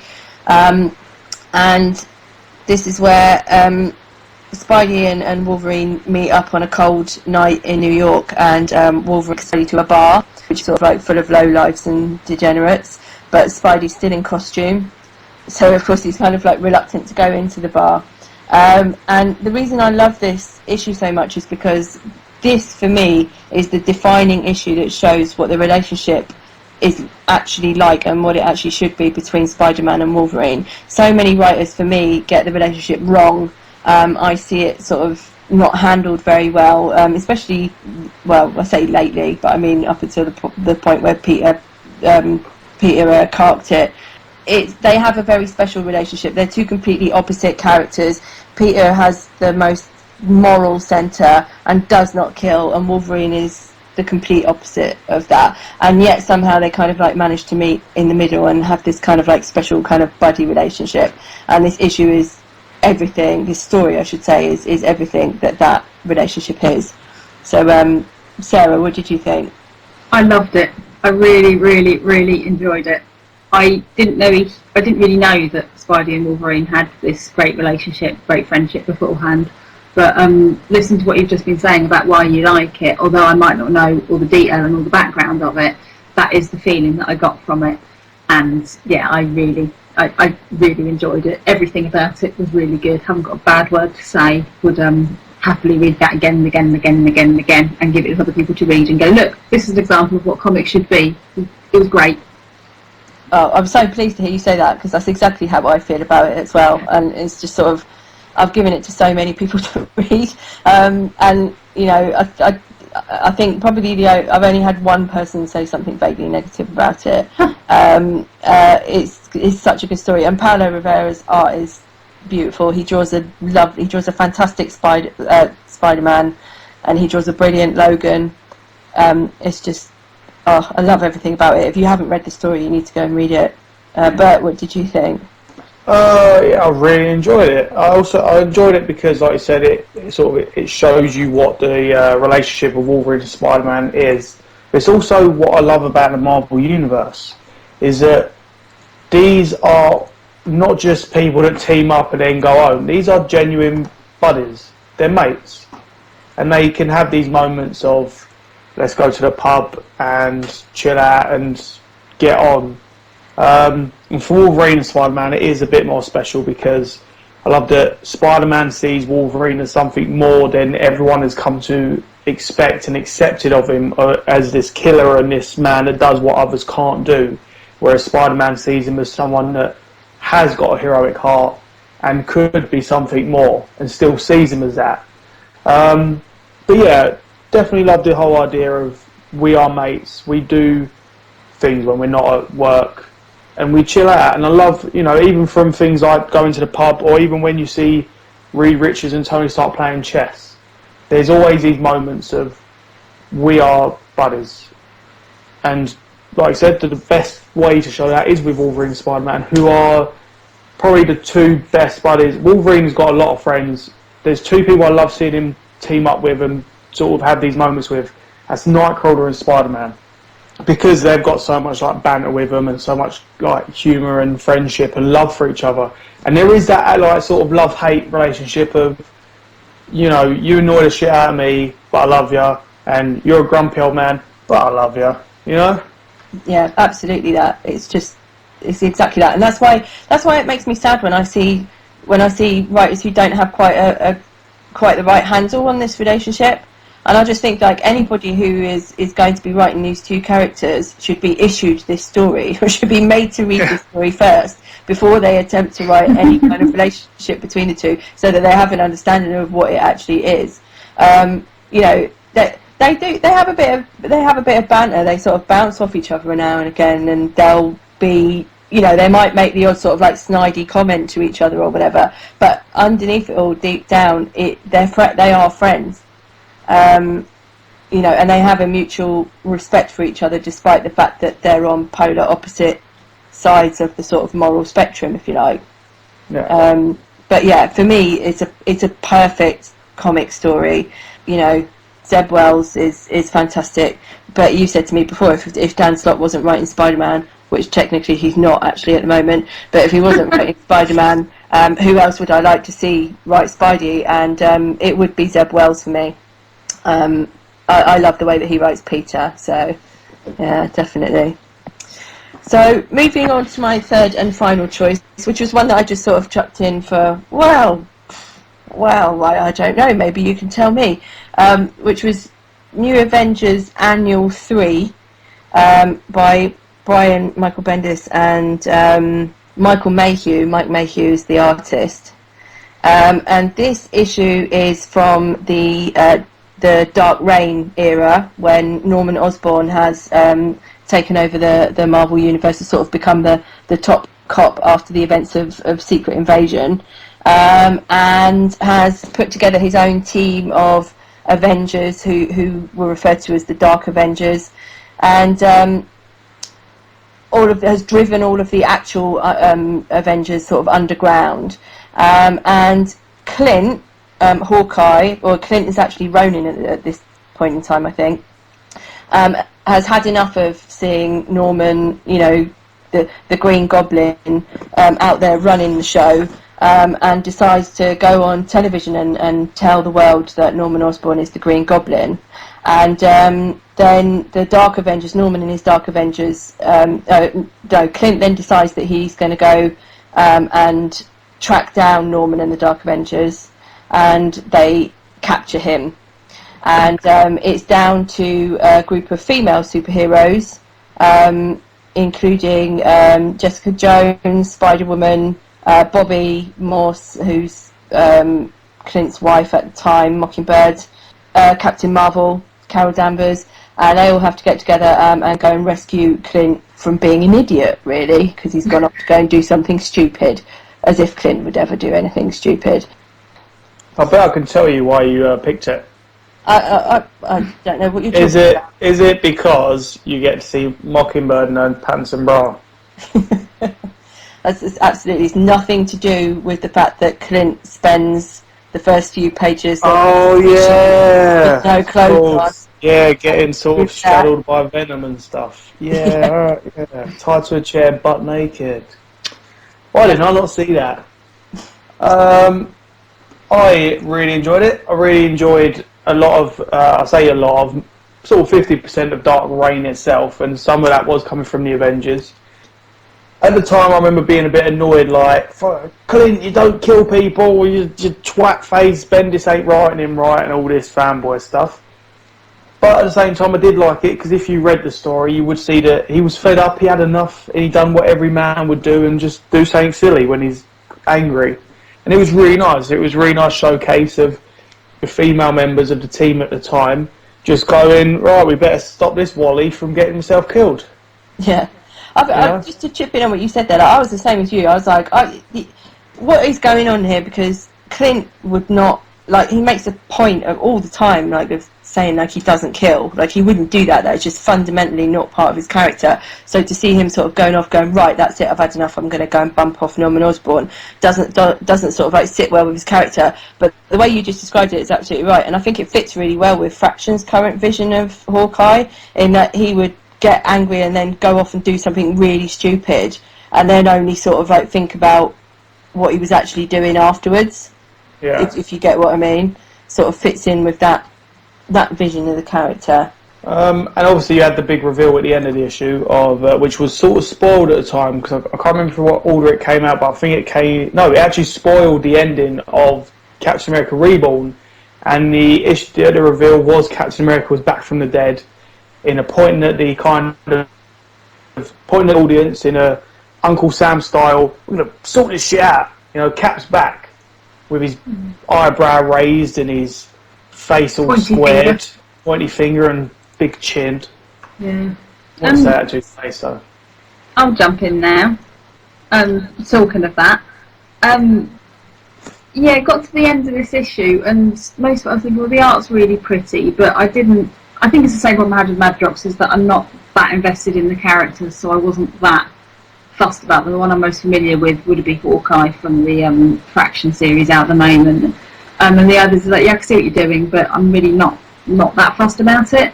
And my strong reaction was that little page with Captain America, just, as you say, just his face and his eyebrow, and he just sort of it's like he's just waltzed in and he said, right, I'm here, you're all going to do what I say. Now, when I first read it, I didn't realise he'd come back from the dead, and this was his first reveal to the Marvel Universe, hence all the surprised faces. But now I know that, thinking about it, I just think that's a really dickish thing to do. Not even hi, I'm back. You thought I was dead, but I'm all right, and now I need your help. You need to come do stuff with me. It's just walks in and tells everyone what to do, and I really don't like that. I think that's the element of Captain America that I've always thought he's kind of really dictatorial. And I just got to that bit and was like, oh my god, I hate this character. And then actually ended up watching the Captain America film again recently and going, no, I like this version of the character. And I've read some other stuff and was like, no, I can get him. I really hated that last panel. That last Yeah, page. that last panel, I don't think that last panel was a fair representation of the character at all, if that's what you inferred from it, because that's not Yeah. slightest. It's don't get me wrong, like he's a great leader and everything, and when he needs to be a leader, he is a leader, and people listen to him and look up to him and respect him. But he's definitely not the sort of like dictatorial leader. He's just definitely not. That's not his character at all. You've got to look at it. Sorry, go on, Sarah. I was going to say, yeah, there was nothing. The way he just came in, especially as you've said, how he comes in, that isn't to me somebody who inspires respect. It's not. Okay, I know the film probably isn't the same as the comics, but I've read a few things about Captain America in the comics. I'm not really that bothered. But the guy in the film, I don't think would stride into a room like that and that be his introduction. And I want to read more about the guy in the film. So yeah. Anyway, well, you got to look at it. At the time, you need to understand that it was a year's worth of the superheroes were being beaten down and worn out, and because Dark Crime literally touched every Marvel comic, and it showed you how the heroes were losing and the villains were winning, and there was no little bit of light. People were getting hunted, people were getting killed. It was really, really bleak. So that panel at the end it looks like an aggressive, right, we're going to sort this. But it was more of a sigh of relief of, oh, thank God. Yeah, absolutely. You know, so and it was... Sorry, go on. But I expect it works better if you've been following the Marvel events at that time and knew the issues and the character, everything worked together, but to me, fell flat. Yeah, no, it's definitely a good example of a moment where you needed the context of it to get it. But and I just wanted to say just sort of one last thing about the art, which is by Mike Mayhew, and I really like it. I think it's beautiful. I think Mike Mayhew's art is really nice. It's definitely a realist type of art. It's sort of like almost like a photo realist type of art. But he draws a beautiful naked Clint. So for that, I'll give him. I agree. Yeah. Special. I agree as well. But okay, so it is now time for questions. Question time. Ba-da-da-da-da-da. Thank you, Lucas. That was beautiful.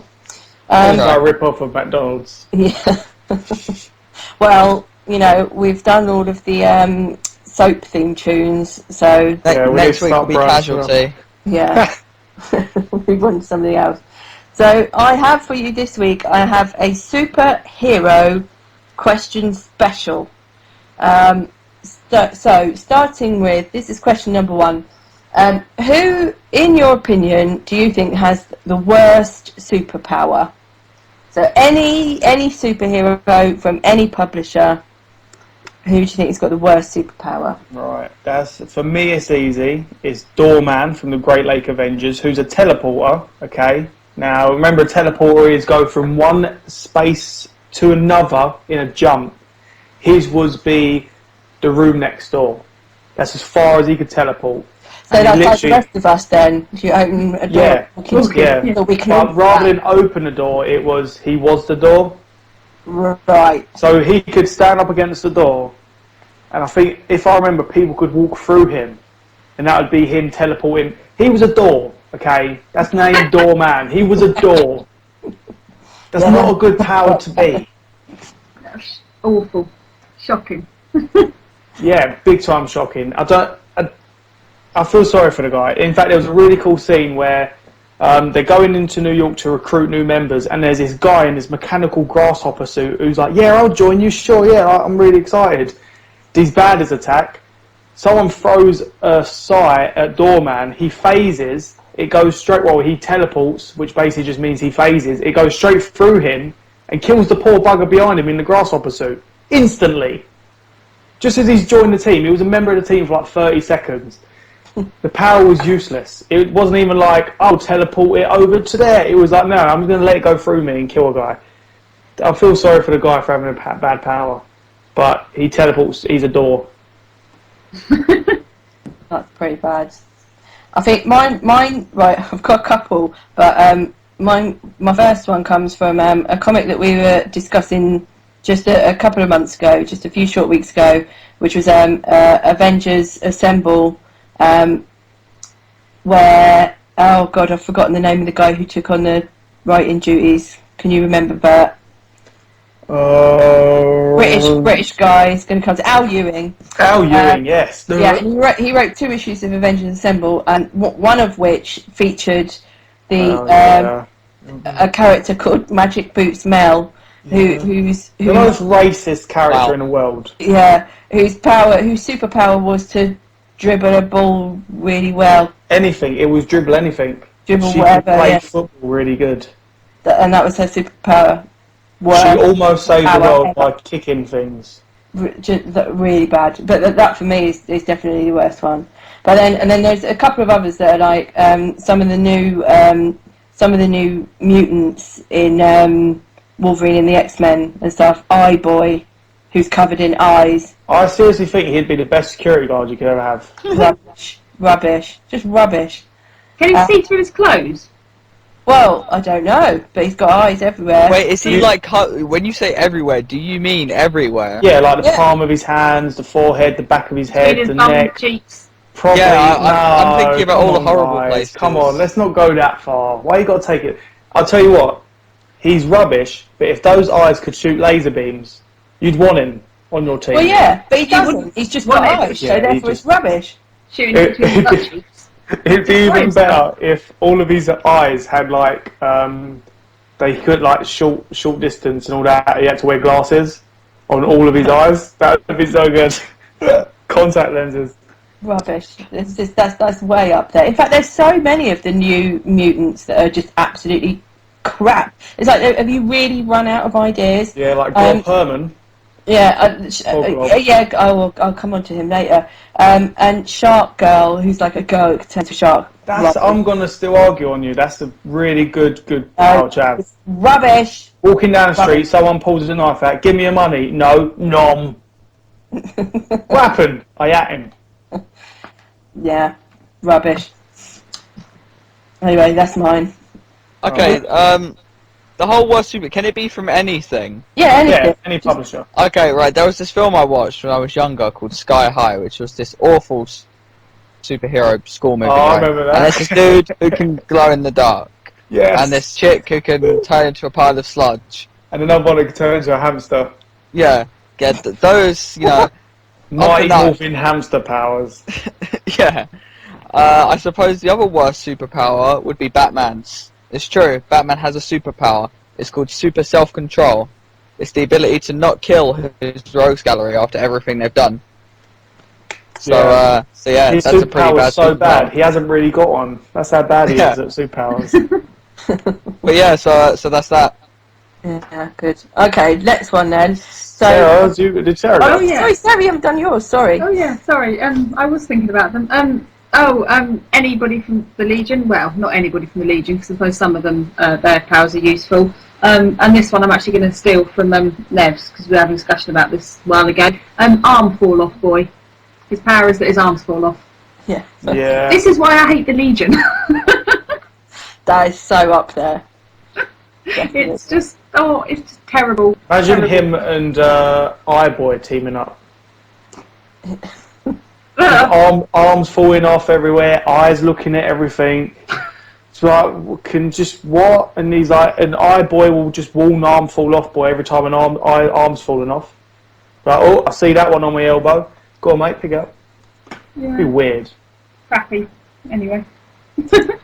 Okay, so next question. On the flip side of who has the worst superpower, who has the best superpower? I suppose really this question is, if you could have a superpower, what would it be? Because you're gonna pick what you think is the best, aren't you? I'm gonna think smart about it, so I'm not gonna be like, oh, I'd be Superman, or I'd be the Hulk, or I'd be Thor. I'd be more practical, okay?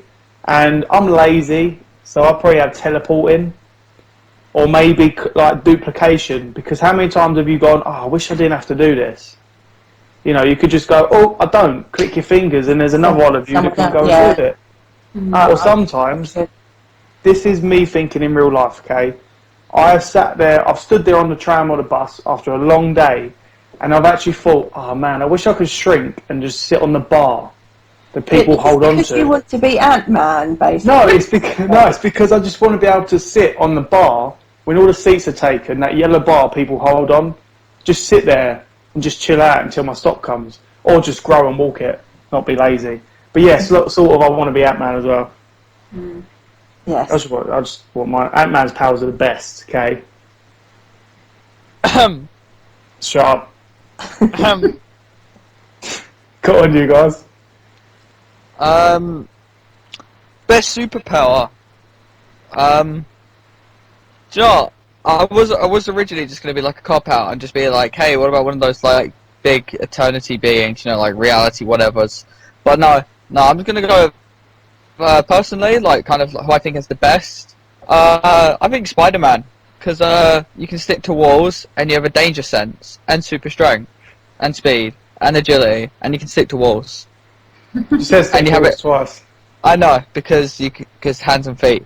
But he's got spider sense. You can tell when danger's coming your way. Flip out. It'd just be cool. That's just my like a personal opinion. Can I just sort of say, if I wouldn't mind wings. Sorry, I just thought of something. I wouldn't mind some wings. I'd web your wings. You would web my wings because you're a dick. I could imagine. Yeah. Sorry. Yeah. go Other on. than that, maybe I wouldn't mind being like maybe like a telepath. Telepaths are cool. Yeah, I think that's too risky. Yeah, I don't know. I think that's. I was thinking about that. So I was thinking like, you know, it'd be cool to be like Professor X or Emma Frost or whatever, and have telepathy and bend people to your will and stuff. But then I was thinking like, yeah, what if you started like finding out about things that you know that people were thinking that you didn't really want to know about and all that kind of stuff. So I don't think that would be. I don't think that would be mine. I think I might have to go with the boring old. If I wasn't going to go for teleportation, so that you could just instantly be anywhere. You know, like if I want to go to New York, I could just go there straight away. That would be quite good. But if I wasn't going to have that, then I think I'd go for the age-old classic of invisibility. Just so that I could just go wherever I want, whenever I want. I can on anyone. Yeah, I can walk into. Well, exactly. I can watch whoever I like. I can walk into gigs for free. I can get into stuff for free. I could disappear when I don't want people to talk to me. I can ride on public transport for free. So You've thought about this a lot more than me. I'll literally just go straight to I'd perv on people and end it there. You've actually gone to like practical stuff. yeah. I think that says something about us. It means that you are not a pervert, but I am. But you know that I am though. So I know that you are. Yeah, he's perv. Sarah? I'd want flight. Whether it was, I mean, if I've got a choice, I want wings. I've always wanted wings, like Angel. Yes. Yeah, I just ever since I was a kid, it's like, you know, when you're young, you go, oh, when I grow up, I'm gonna get my mutant superpower. It's gonna sprout. It's gonna happen. I'm still insanely disappointed that hasn't happened. Apparently, I don't understand reality. But yeah, flight with wings. That's what I want. Cool. Okay, so next one. Who's got the worst superhero name? Oh man. So they might have powers, but they might have a terrible name. I've got one straight away. Go on straight away.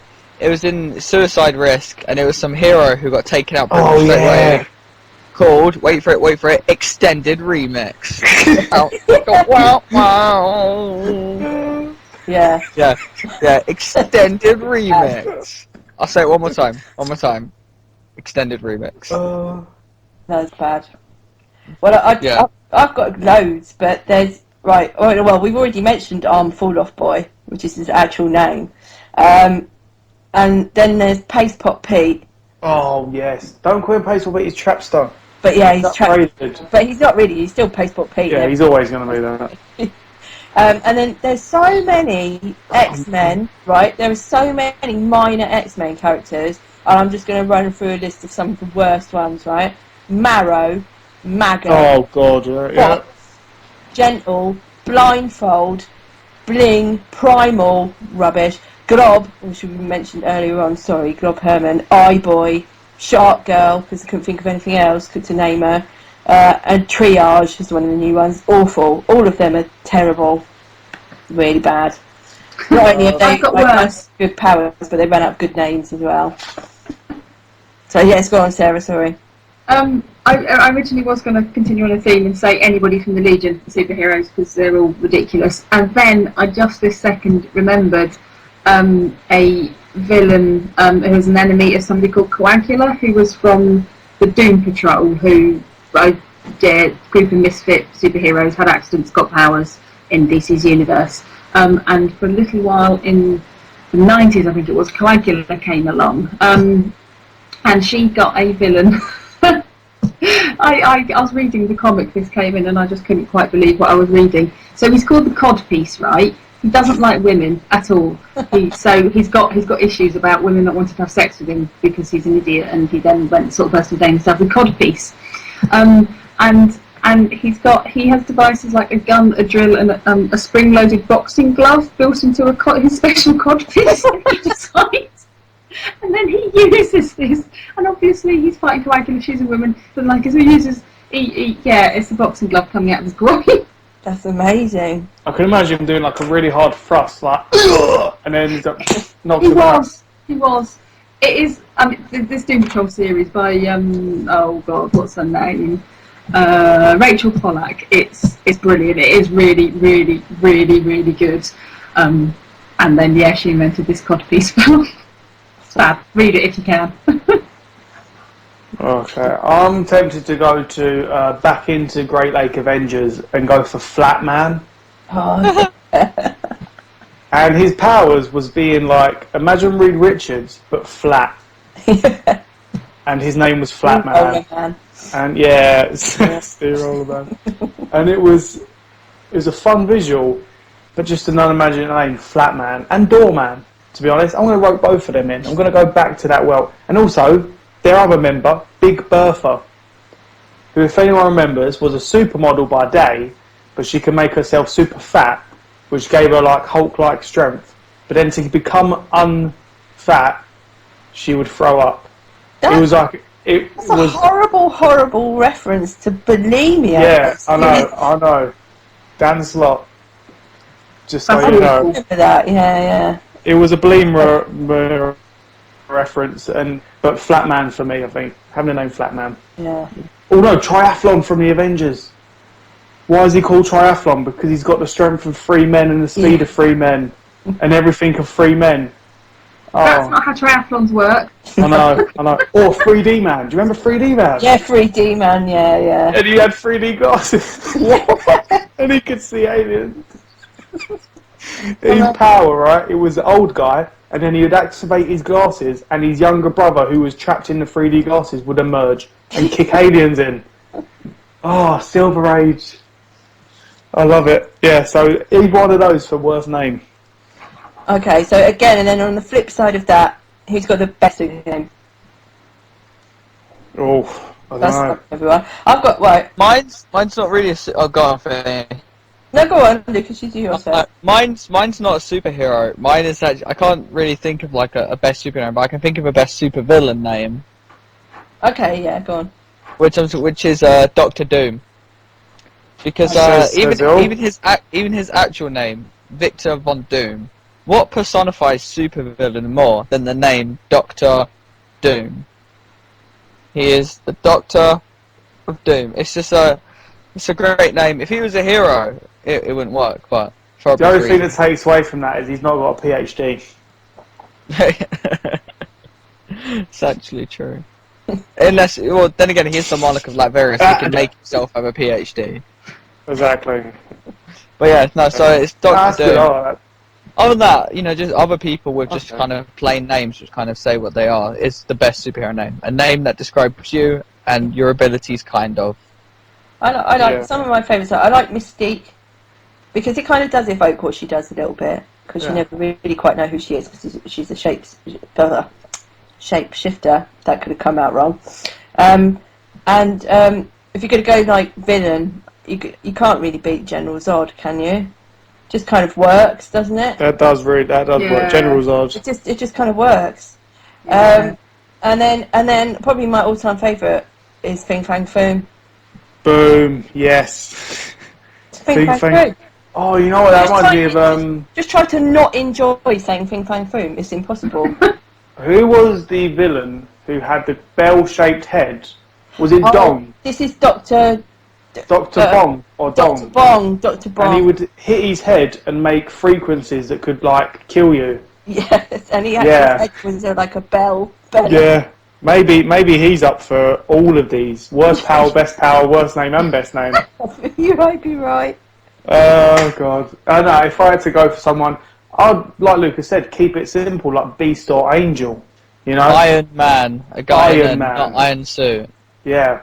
Or Ant-Man. Spider-Man. Yeah, Ant-Man. Ant-Man's really good. There's something about it. Or Goliath. Or Yellow Yeah, Jacket. Ant-Man or Yellow Jacket Goliath. They Or all Giant Man, yeah. Batman is such a great name. I don't know, I'm not too sure. No. Don't really like it. No. I think it's better than Ant-Man. No, I don't know. I think Ants win. Bat's a bit more intimidating. No.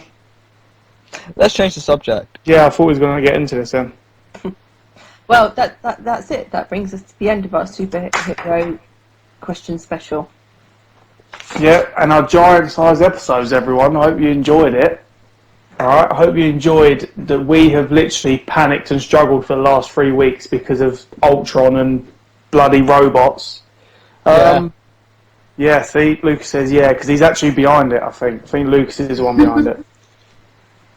But this is it. This has been BAMF. This has been the big show, and we're returning as normal, guys, so don't panic. This should literally, hopefully, be the first of many more. Yeah, so let's wrap up. We have been BAMF. I've been Bertie. Over there's been Lucas. Over there's been Fee. And over there's been Sarah. Say bye, guys. Bye. And don't forget, okay, guys, you can talk to us on Twitter, Radio BAMF, on Tumblr at Radio BAMF, on Facebook at BAMF Comic Book Radio, and our website, wearearcade.com, where you can check us out, and you can also check our cousin, sister, whatever you want to say, family member, Anime UK. Don't forget also, via these mediums, you can ask us questions, like the ones we just answered and enjoyed answering. We love hearing from you. Give us your questions, your comments, suggestions. If there's something you think we should check out or something you think we've missed, let us know. Talk to us. We'll talk back. Okay? And that's it. We love you loads. See you later, alligators. www.wearearcade.com